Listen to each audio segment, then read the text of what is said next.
In the first half of the 19th century, when the known world ended at the Missouri River, a man's life often depended on his rifle and the man who made it. The frontier of the 1,820 seconds through the 1,840 seconds was not a line on a map, but a living, breathing edge of civilization, an untamed ocean of grass, timber, and mountain that swallowed the careless whole. Here, amid the roar of the riverboats and the clang of hammer on anvil, America's next chapter was being forged literally in the blacksmith shops of St. Louis, Independence, and Council Bluffs. At dawn, the air along the Missouri hung thick with coal smoke and the scent of worked iron.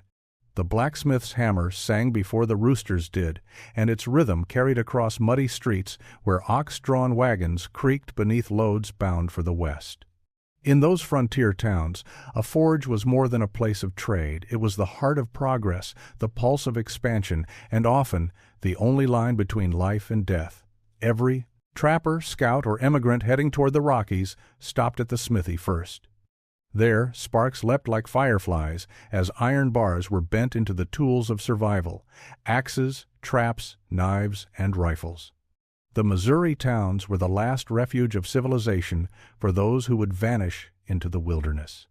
The men who came through sun-baked, bearded, and hungry for adventure carried tales of snow-choked passes, warring tribes, and the promise of beaver pelts worth their weight in gold.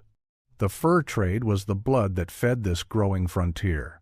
And at its heart stood the mountain men, Jedediah Smith, Jim Bridger, Kit Carson, Joe Meek, the wild sons of a young nation, living where maps had only question marks. But these men had one constant companion: their gun. It was their meat-getter, their last defense, their partner in every peril. Yet the firearms of the early frontier were fickle creatures. Flintlocks misfired in the rain, their powder spoiled by damp air. A snapped flint, or damp priming, could mean the difference between a full pot and an empty belly, or worse, life and death when a grizzly came tearing through camp. As Bernard DeVoto would later write in Across the Wide Missouri, a man's rifle was his soul-made iron, and when it failed, it was as though the Almighty himself had turned away.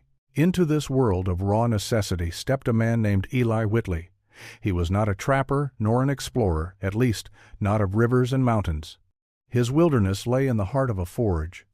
Eli was a blacksmith by trade, a gunsmith by obsession, and the kind of man who could stare into a bed of coals and see destiny taking shape.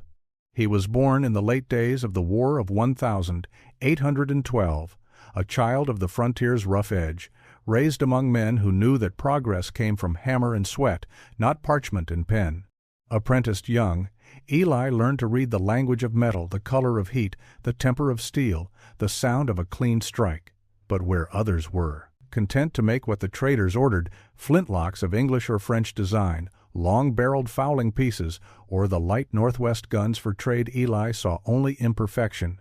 Too often he heard the same complaint from returning trappers: a gun fouled too quickly, fired too slowly, broke at the lock, or scattered its aim. These were not weapons fit for the West, where the air froze black powder into clumps, and a misfire could leave a man alone against a charging bull elk or a band of Blackfeet warriors. So, in the dim red light of his forge, Eli began to dream of a rifle that could endure the mountains themselves, a firearm that would not fail when the rain came, when the snow fell, or when a man's life hung by the thin wire of his courage. He wanted a gun that was not just a tool, but a companion. His neighbors called it folly. Too heavy, they said. Too fancy for a trapper, they'll never pay the cost. But Eli was stubborn as a mule in spring thaw. He had no one. Patience for the word, enough. He studied the journals of traveling trappers, the ledgers of traders, and any soldier who passed through with a musket that bore a new mechanism. In those years, the percussion cap was still a curiosity, an English invention promising freedom from flints and the fickle sparks they made. Most men scoffed at it, calling it unreliable and expensive. Eli, however, saw its potential. Ignition unhindered by dampness, fire where and when a man demanded it. He believed it could change everything. When he struck iron, he struck with purpose. He shortened barrels for better handling on horseback, He thickened the octagonal walls to better withstand powder loads. He inlaid a double keyplate for strength and carved a maple stock that balanced like a fine fiddle. He reamed his own barrels, rifling them with a steady hand until the spiral grooves caught the light like a polished river. Each blow of his hammer seemed to echo the pulse of the West, itself hungry, restless, determined. Eli Whitley's little shop, set against the muddy banks of the Missouri, became a kind of legend among the traders. Men came from Fort Osage, from Independence, from as far as Bent's Fort, to see the madman's gun. They found a man black with soot, hair singed at the temples, his hands scarred from years of fire, eyes alight with that peculiar gleam of genius or insanity. When asked what he called his creation, Eli only smiled. "It ain't named yet," he said. "It hasn't earned it." Outside his forge, the West was swelling with motion. In Street Louis, wagons were being loaded for the Santa Fe Trail. Steamboats pushed upriver toward Council Bluffs, hauling barrels of whiskey, bolts of cloth, and crates of powder for the fur companies. The talk in every tavern was of fortune and danger, the price of pelts, the perils of the Black Hills, the year's rendezvous in the mountains. Jedediah Smith had already vanished into the Great Basin, his journals later to tell of deserts and death. Kit Carson was a boy, yet running errands for traders and listening to stories that would one day become legend. And somewhere out there, beyond the rivers and plains, men were dying because their rifles had failed them when they needed them most. It was for those men that Eli worked. He never saw himself as an inventor, only as a craftsman serving a higher calling. "The wilderness don't forgive," he told a young trapper once, handing him a freshly forged rifle. "You get one shot, sometimes less, so make it count." His crazy design, as they called it, was an answer to a need the frontier hadn't yet realized it had. It was born not of luxury, but of survival. Every angle, every curve, every ounce of iron had a purpose. It was a rifle meant for the shoulders of men who slept beneath the stars and woke to the cry of wolves. In time, word of Eli's gun spread beyond the Missouri towns. Trappers carried them up the Platte and across South Pass. Scouts swore by them. Even a few Army officers took note of the blacksmith who made rifles that never failed. And as the frontier crept westward into the Rockies, across the Continental Divide, and down into the canyons of the Green River, the name Whitley began to carry a quiet weight. History would later remember other names, Hawken, Colt, Sharps. But before those men built their legends, there was Eli Whitley, the blacksmith who looked into the fire and saw the West reflected back at him. He didn't know it yet, but his crazy idea was about to change every gun on the frontier, and with it, the fate of the men who carried them. Before Eli Whitley ever touched a rifle barrel, before the mountain men knew his name, he was just a boy who could hear the song of iron. His story began not on the wild plains, but in the low, smoky hills of Kentucky, where the clang of a hammer was as common as the crowing of a rooster. His father was a wheelwright, a craftsman of wagons and tools, and his mother a stern woman who feared that her son's fascination with fire would burn more than wood and steel. But Eli's heart belonged to the forge. At 10 years old, he was already shaping nails and shoeing mules. By 15, he could mend a wagon axle in less time than most men could hitch a team. Yet, it wasn't enough. When a trapper passing through their small town laid down a long rifle, a Kentucky flintlock, worn silver at the muzzle and browned from 100 hunts, Eli's world changed. The man let him hold it, and for the first time, Eli felt what iron could become. Not just a tool, but an extension of a man's will. He apprenticed himself to a gunsmith named Jonas Brigg, a veteran of the War of 1812, who had once worked on Army muskets at Harper's Ferry. Brigg's shop was a cave of wonders. Racks of barrels, drawers full of locks and triggers, tangs and springs. The smell was part sulfur, part oil, part sweat. Brigg was patient, but hard. He believed a man should learn to listen before he learned to strike. "Iron speaks," he'd say, tapping the bar stock with a file. "If you don't hear it sing, you'll never make a gun that lives." Under Brigg's tutelage, Eli learned the art of balance. He discovered how a fraction of an inch could change the harmony between trigger pull and lockfall, how the shape of a stock could decide a rifle's aim. He filed and forged and filed, until the motions became second nature, his hands remembering what his mind no longer needed to think. Still, Eli wanted more than to reproduce another man's work. He began sketching strange ideas on scrap parchment. A shorter barrel for maneuverability, thicker walls to withstand higher powder charges, a tighter twist in the rifling for improved accuracy. Briggs shook his head. "You're chasing ghosts, boy. There's no call for such nonsense. A trapper wants a gun that fires, not one that thinks. It's art." But Eli wasn't chasing art. He was chasing reliability, the one thing the frontier lacked. In the taverns of Street Lewis, he heard the stories. Men like Jedediah Smith and Hugh Glass legends already had died or nearly died because their guns misfired when soaked with snow or fouled with black powder.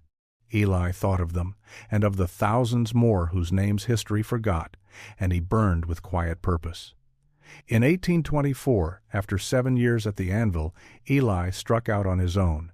The Mississippi shimmered like molten lead as he followed it north to Street Lewis, the gateway to the west. It was a rough, brawling river town, filled with trappers, French traders, and soldiers. The streets smelled of smoke, sweat, and whiskey. In the distance, the steamboats screamed their whistles, and the air carried the promise of fortune and death. Eli found a small shop at the edge of the city, little more than a shed with a dirt floor and a hand-bellows forge. He hung a simple sign, E. Whitley, blacksmith, and gunmaker. Within days, men began to find him wagoners needing repairs, settlers needing tools, soldiers looking for a quick fix. But among them were the trappers, the restless breed bound for the mountains. They came for powder horns and musket balls, for locks repaired and stocks patched. They came with stories, too, of frozen rivers, hostile tribes, and guns that refused to fire when the air turned wet. Eli listened to them all. He took their broken rifles and studied them like a physician studies his patient. He found weakness in the springs, porosity in the barrels, sloppy inletting in the stocks.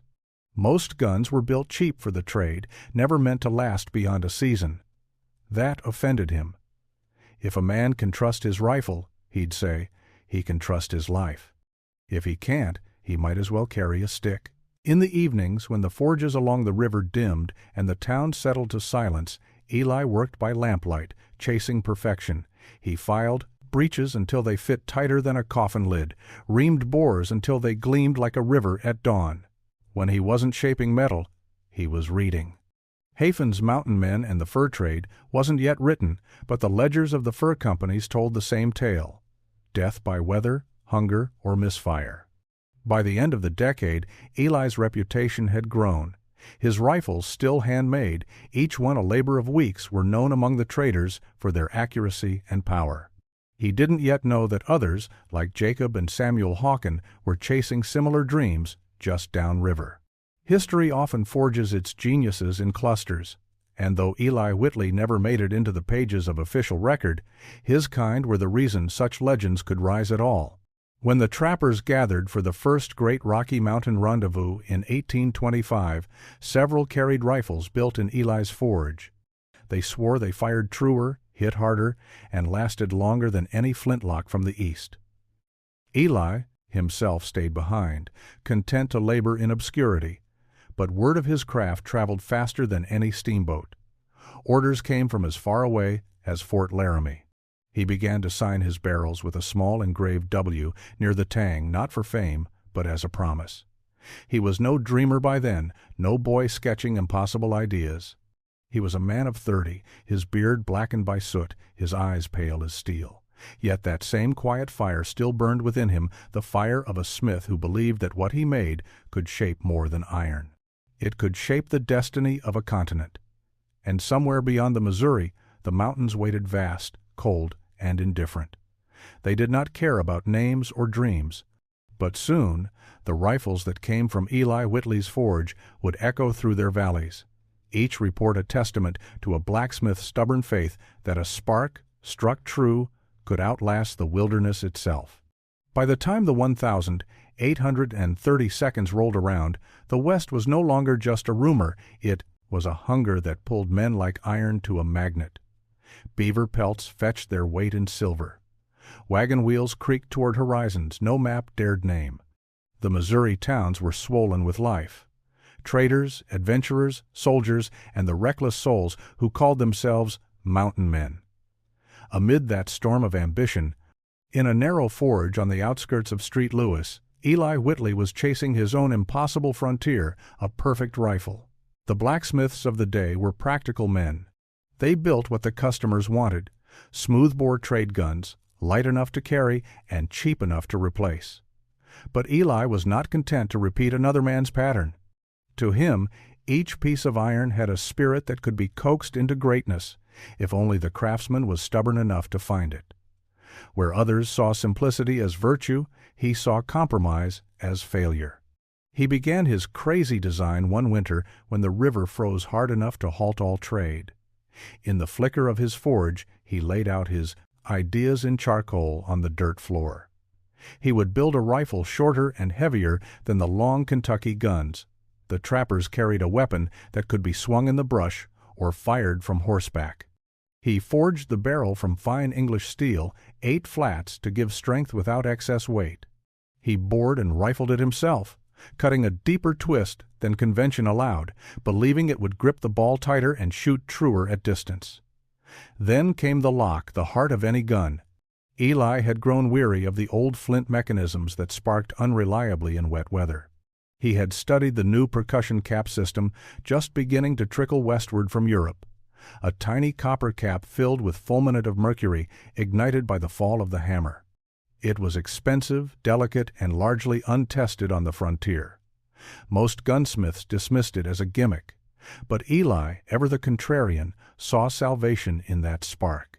"If I can keep the fire dry," he said, "I can keep a man alive." He worked for weeks grinding, filing, and tempering until his hands bled through the calluses. He fitted the lockplate with such precision that when it clicked shut, it made a sound like a heartbeat. He inletted the stock from curly maple, shaping it to rest naturally against the shoulder, carving the comb low to absorb recoil.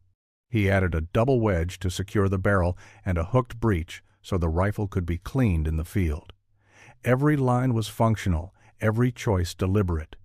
When he finally stepped back, soot streaking his face, he stared at what he had made.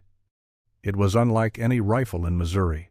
Short, powerful, balanced perfectly between his palms. It was not elegant, it was purposeful, like the land itself. And in its reflection, Eli saw a new breed of weapon, one built for the mountains, not the parlor. Word spread fast through the traders' taverns. The smith in St. Louis had built something wild, too heavy for trapping, too refined for hunting, too experimental for war. They called it Whitley's Folly. One old trapper, a veteran of a dozen rendezvous, told him flat out, "Son, a gun like that'll never sell. No man wants to tote an anvil through the Rockies." Eli only smiled. "Maybe not," he said, "but if it saves his life once, he'll carry it twice as far." By spring, he had his chance to prove it. A small outfit of fur traders heading west offered to take him along to the rendezvous on Horse Creek near the Green River country. They promised rough company and colder nights than he'd ever known, but Eli saw opportunity. He packed his tools, powder, and the prototype rifle wrapped in oilcloth. As the wagons rolled out of St. Louis, the city's smoke faded behind him, replaced by the vast silence of the prairie. For weeks, the caravan crawled up the Platte, past grasslands alive with bison, and into country where the horizon rose into the blue ribs of the Rockies. Along the trail, Eli learned what his customers lived, with the constant damp that fouled powder, the grit that ground into locks, the sudden squalls that turned flintlocks useless. Each hardship confirmed what he already knew. The frontier demanded a gun that could endure anything. When they reached the rendezvous, it was like stepping into another world. Thousands of men and beasts crowded the Valley Mountain men in buckskin, Shoshone traders, Crow chiefs, French voyageurs, and company agents with ledgers as long as their debts, The air was thick with pipe smoke, laughter, and gunfire. It was a living carnival of the wilderness. Here, fortunes were made in pelts and powder and reputations in lead. Eli unpacked his rifle and laid it on a trader's table beside the others. The onlookers laughed at its stout barrel and strange lock. "Looks like a mule gun," someone said. "Break your arm before it hits the mark." But curiosity outweighed mockery, and soon a small crowd gathered as Eli loaded a charge of powder and patched ball. He capped the nipple, sighted down the heavy barrel, and fired. The rifle spoke with a deep, even boom, the smoke curling slow in the mountain air. The target, a tin flask set at 60 yards, jumped clean off the stump. He loaded again, then again, firing through a drizzle that began to fall from the clouds. Each shot hit true. No misfire. No damp powder. By the 5th shot, the laughter had turned to murmurs. One trapper, his beard white with years, spat into the mud and said, "By God, that thing don't care what weather it breathes." Word traveled fast through camp. That evening, a dozen trappers came to examine the piece, running their fingers along the barrel, testing the trigger, weighing it in their calloused hands. A few offered him pelts on the spot. One man, a scout named Bridger, asked quietly if Eli would build him one just like it. The next morning, Eli stood by his campfire, turning the rifle over in the light. It was no longer just an idea, it was a survivor's tool, a thing the wilderness could not easily break. He had built it for reliability, but it carried something more: respect. Respect for the men who faced death each day beyond the maps. When he left the mountains that fall, the traders carried his rifles with them. They called it the Whitley gun, though some said the mountain man's musket. Eli didn't much care for names. He cared that it fired true when rain turned to sleet, that its spark never died when life depended on it. And so, from the smoke of his forge and the skepticism of his peers, a legend began to take shape, born of stubborn hands and a single, simple promise: a man's gun should never fail him, not in this world and not in the next. The summer sun of 1837 hung hot and thin over the high country, the kind of heat that made even the pines smell of pitch and dust. In a wide valley beneath the snow-capped Wind River Range, men from every corner of the wilderness had gathered for that year's Rocky Mountain rendezvous, the grandest trade fair the frontier had ever known. For a few fevered weeks, the silence of the mountains gave way to laughter, gunfire, and the shouts of men drunk on freedom and whiskey. Eli Whitley arrived at Horse Creek riding in a freight wagon with a company of traders. His hands were blistered, his clothes stiff with dust, and his heart beat hard beneath his soot-black shirt. For years, his rifles had gone west in other men's hands. Now, at last, he would see how they fared among the giants of the mountains, the trappers and scouts whose names carried the weight of legend. The rendezvous spread across the meadow like a city of hides and canvas. Hundreds of lodges rose in every direction, their poles gleaming pale against the blue sky. Shoshone, Crow, and Nez Perce camps ringed the valley's edge, their ponies grazing among the sage.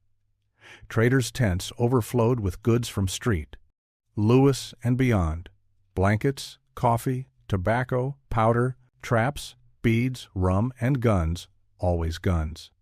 The air was alive with barter and the smell of sweat and smoke. It was here, in that raw crucible of commerce and wilderness, that Eli's crazy rifle would face its first true test. He found a place beside the trader's row, a rough table beneath a patched awning, and laid out his wares. 5 rifles, each one hand-forged and signed with the discreet W near the tang. Around him, the competition was fierce. The Hawken brothers, Jacob and Samuel, had a tent of their own not 50 yards away, their reputation already spreading up and down the Missouri. Eli knew their work by sight: clean, balanced, deadly accurate, and felt a mix of admiration and defiance. His own design was heavier, stouter, made not for elegance, but endurance. The mountain men wandered past, inspecting his guns with wary eyes.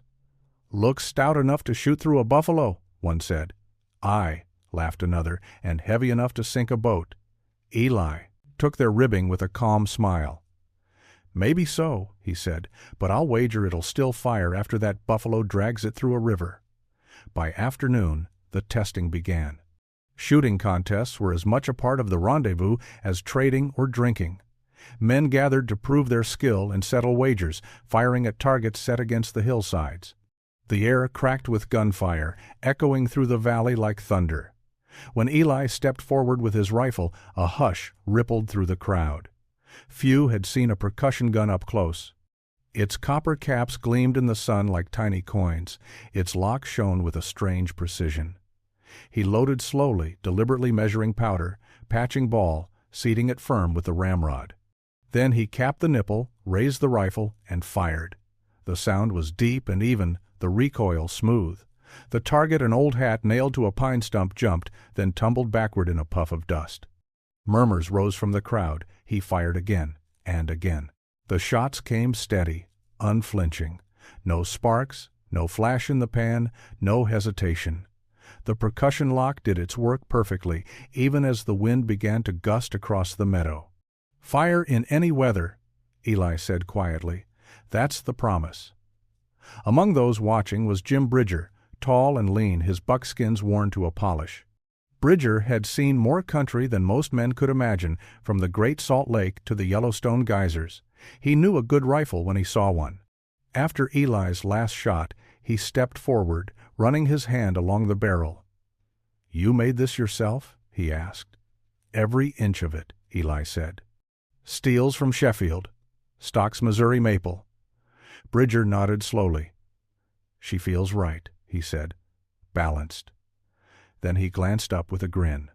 "A mite heavy for some, but I reckon the grizzly won't notice." That evening, as the sun bled down behind the peaks, a storm rolled in from the west.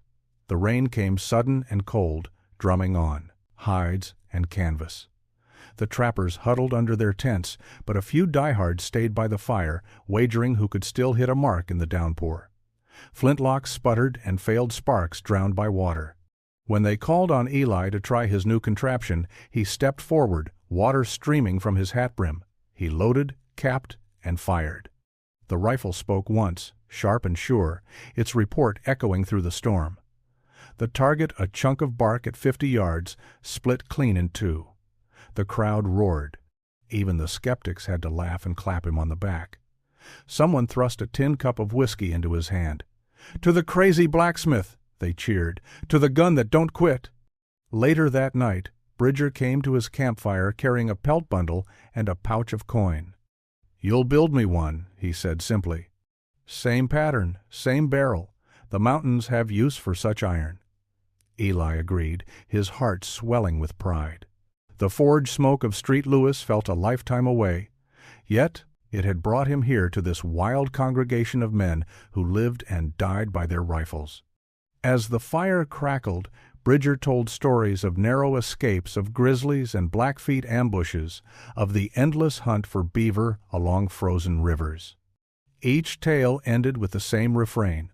A gun misfired, a spark went out, a man nearly lost his life. Eli listened, knowing his invention had found its place in that story. It wasn't just a rifle, it was survival itself, hammered into steel. When dawn broke over Horse Creek, the storm had passed, leaving the mountains sharp and clean. Smoke from hundreds of campfires curled into the still air. Men were already packing pelts, striking deals, preparing for the long trails home. And among them walked Eli Whitley, his rifle slung across his shoulder, his reputation newly forged in the crucible of the frontier. The rendezvous had tested his work and his will. Both had endured. From that day forward, when trappers gathered and tales were told, they spoke of a blacksmith who made a gun that could spit fire through rain, and how, in the wild heart of the mountains, that was worth more than gold. By the late 1832, the rifle had become more than a tool, it was the language of the frontier. Every trader, trapper, and scout carried one, and the make of a man's gun said nearly as much about him as his name. The long, elegant Kentucky rifles that once ruled the woods of the Ohio country were fading into relics. In their place came a new breed of weapon, shorter, stronger, built for endurance rather than grace. And among those rifles, one name began to circulate in quiet tones from the Green River country to Fort Union: Whitley. The mountain men were practical judges of quality. They cared little for polish or ornament, but they worshipped reliability. A rifle that shot straight, struck hard, and fired in any weather was worth more than a horse, more than a tent of furs. Men told stories of guns that never fouled, locks that never failed, even when soaked through with sleet. Some swore Whitley's rifles could be buried in snow for a week and still fire clean. Others called it tall talk, campfire boasting, but the demand for his work grew all the same. Eli Whitley never saw himself as a hero of invention. He was a craftsman, not a crusader. Yet his pursuit of perfection had placed him squarely in the lineage of the great gunsmiths of the frontier, Jacob and Samuel Hawken of Street, Lewis, Henry Derringer, and others whose hands shaped the destiny of the American West. The rifles they built, heavy-barreled, half-stocked, using the new percussion system, were changing how men fought, hunted, and survived. The Hawken rifle, like Eli's own pattern, had become the favored arm of the mountain trade. It was simple in design, yet nearly indestructible, with a thick octagonal barrel that could drive a .54 caliber ball straight through an elk at 100 yards. Bridger, Carson, Beckworth, nearly every legend of the Rockies carried one.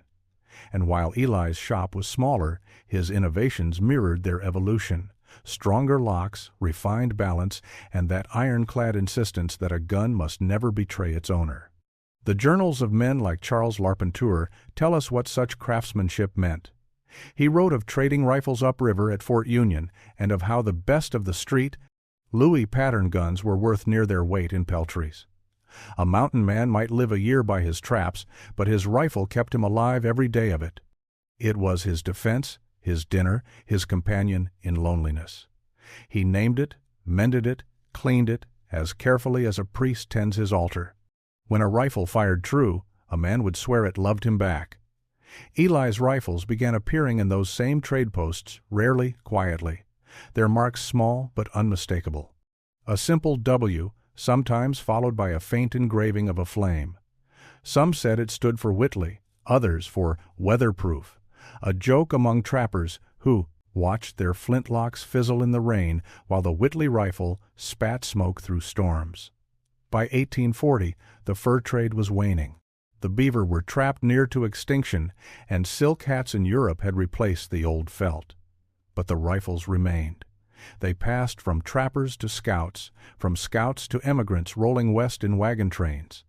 The Oregon Trail, the Santa Fe Trail, the push toward California, all were walked by men and women armed with frontier-forged rifles. What had begun as the mountain man's lifeline became the nation's instrument of expansion.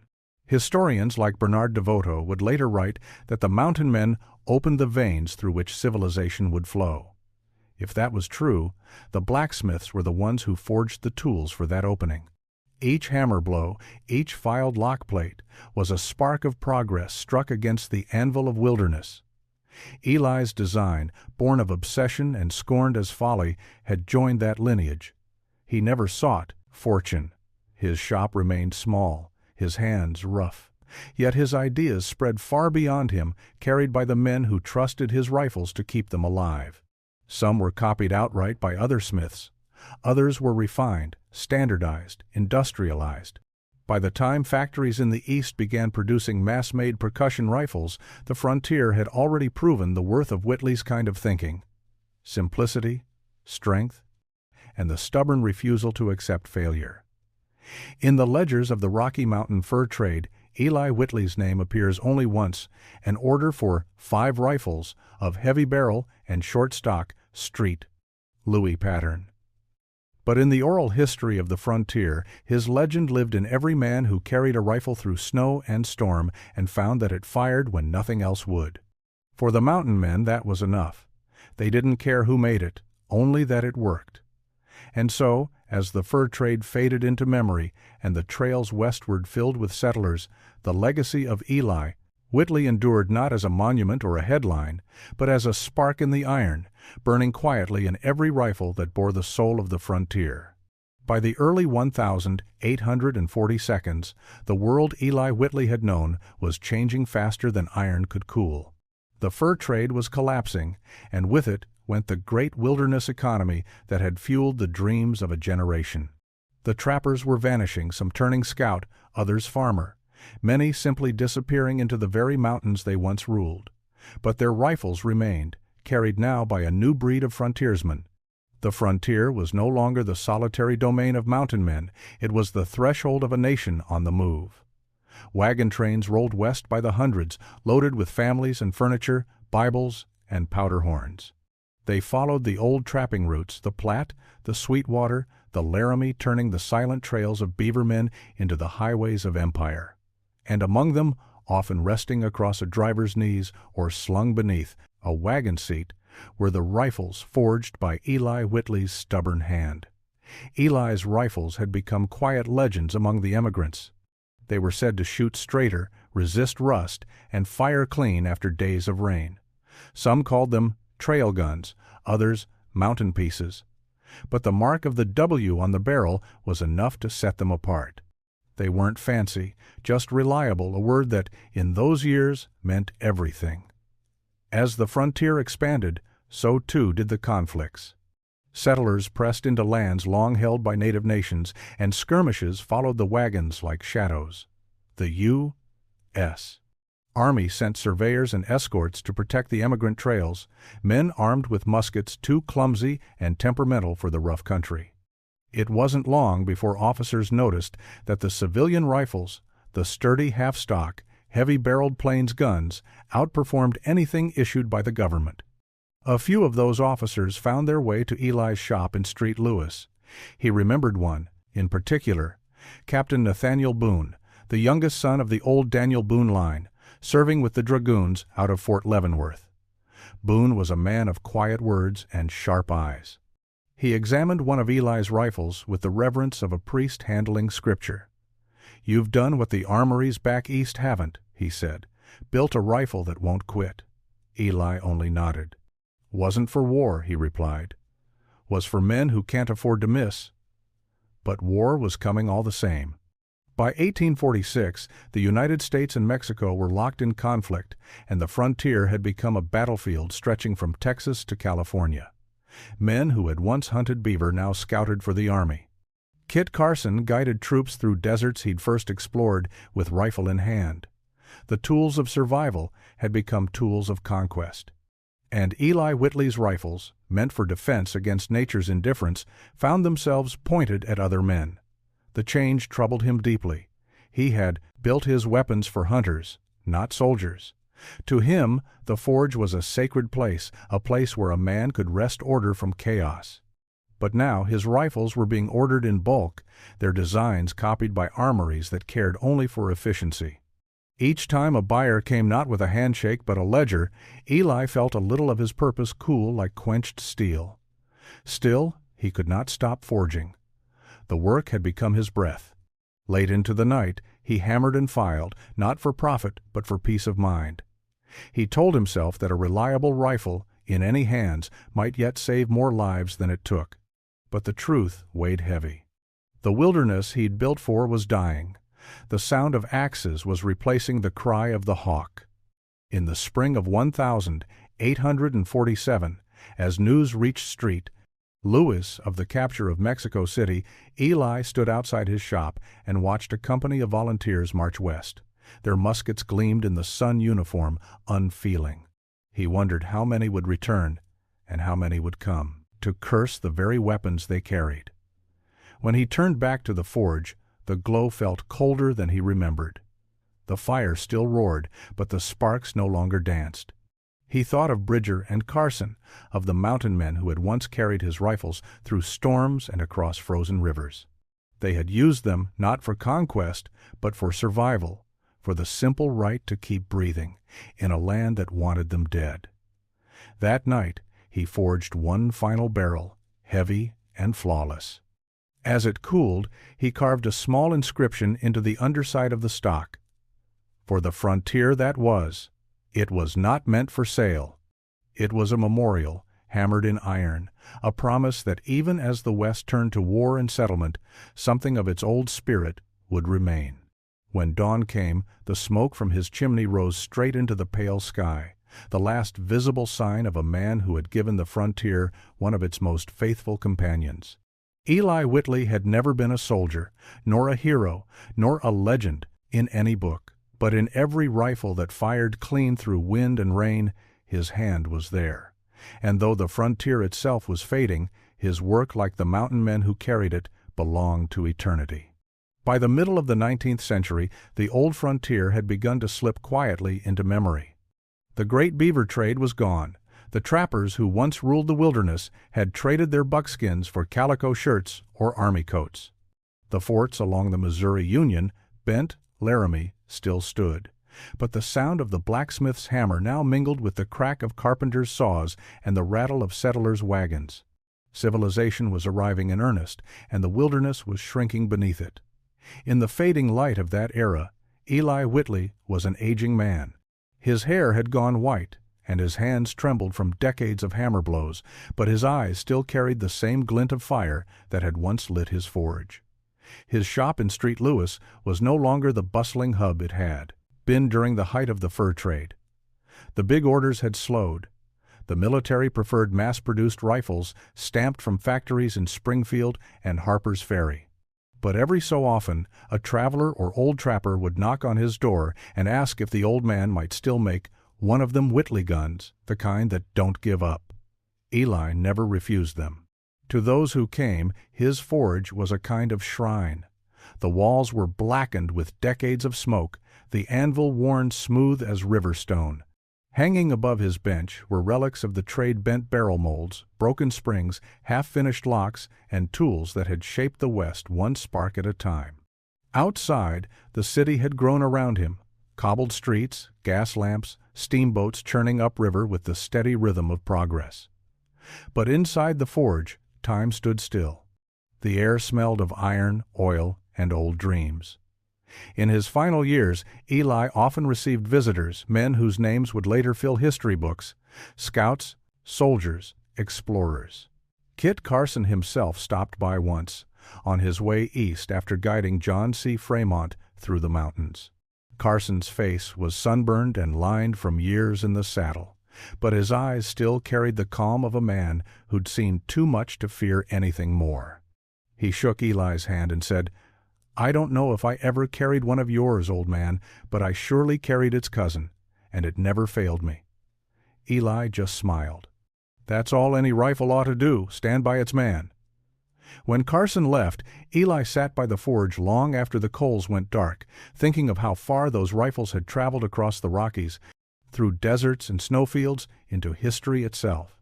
They had been born in fire, carried through storms, and laid to rest in the hands of men who had carved a nation out of wilderness. The stories came back to him in fragments passed by trappers and soldiers alike. One rifle had saved a family on the Oregon Trail when their oxen stampeded. Another had been traded to a Lakota warrior, who called it thunder that never sleeps. A third, they said, was carried at the Battle of Buena Vista, where it felled a charging lancer in the dust of Mexico. Each tale added another link to the chain of legend that bound his name to the mountains he had never truly seen. But time, like iron, must cool. As the 1,850 seconds rolled in, the percussion rifles that Eli had pioneered began to give way to new technology. Revolvers, breech-loaders, and repeating rifles, Colt, Sharps, Winchester took the stage. What Eli had started, others perfected with machinery and precision. Yet deep down, he knew their lineage. Every modern weapon that fired clean and true in the rain carried a trace of that old idea: make it work when a man's life depends on it. One winter evening, a young apprentice from back east came to his shop, eager to learn the craft. He found the old smith sitting by the forge, rubbing a piece of steel as though trying to wake its spirit. When the boy asked him how he'd built a rifle that could survive the mountains, Eli tapped his chest. "You build it here first," he said. "Iron's only as strong as the man who shapes it. If your will's weak, the metal knows." That apprentice would later become a gunsmith in his own right, carrying Eli's teachings into a new century. He would tell his own apprentices that the first rule of the forge was simple: never lie to the metal. It remembers every flaw. As the years wore on, Eli grew too frail to swing the hammer. The forge cooled more often now, the once constant song of iron replaced by the quiet hum of the growing city. St. Louis was booming. The gateway to the west had become the heart of America's expansion. The trails that once carried furs now carried settlers, soldiers, and the engines of industry. But every now and then, in the bustle of the riverfront, someone would mention the name Whitley, and the old-timers would nod. Aye, they'd say, he built rifles that never failed. Shame there ain't more like him. In 1858, the same year DeWitt C. Peters published The Life of Kit Carson, Eli Whitley passed away quietly in his sleep. They buried him on a small rise above the river, overlooking the waters that had carried so many of his rifles westward. The blacksmith's tools were laid beside him, his hammer, his file, and a small steel punch engraved with the letter W. No monument marked the spot, only a rough stone bearing 3 words: he forged true. Yet his story did not end there. In the decades that followed, collectors and historians of the Rocky Mountain fur trade would come across a curious pattern in the surviving rifles of the era. Some bore the familiar marks of the Hawken brothers, others the stamps of lesser-known street. Louis Smith's, but a few, carried an indistinct W, faint but deliberate, hidden near the breech or carved beneath the stock. Each one bore the hallmarks of a master's hand: clean, lines, tight locks, barrels that still sang when struck with a fingernail. They became known among gun historians as Whitley pieces, though no official record of their maker survived beyond rumor. Museums and private collectors debated their origin for years. Some claimed Whitley was merely a myth, a name born of tall tales and whiskey firesides, but those who handled his rifles knew better. There was a feel to them, a weight of intention that no factory-made gun could imitate. Today, in the Museum of the Mountain Man in Pinedale, Wyoming, among displays of traps, trade goods, and maps of the early fur trade, stands a rifle labeled only Unknown Street Louis Maker CA 1837. Its maple stock glows honey gold under the lights, its octagonal barrel still straight and true. If you look closely, near the breech, there's a small engraving, barely visible, a letter W, no larger than a thumbnail. No one can say for certain who forged it.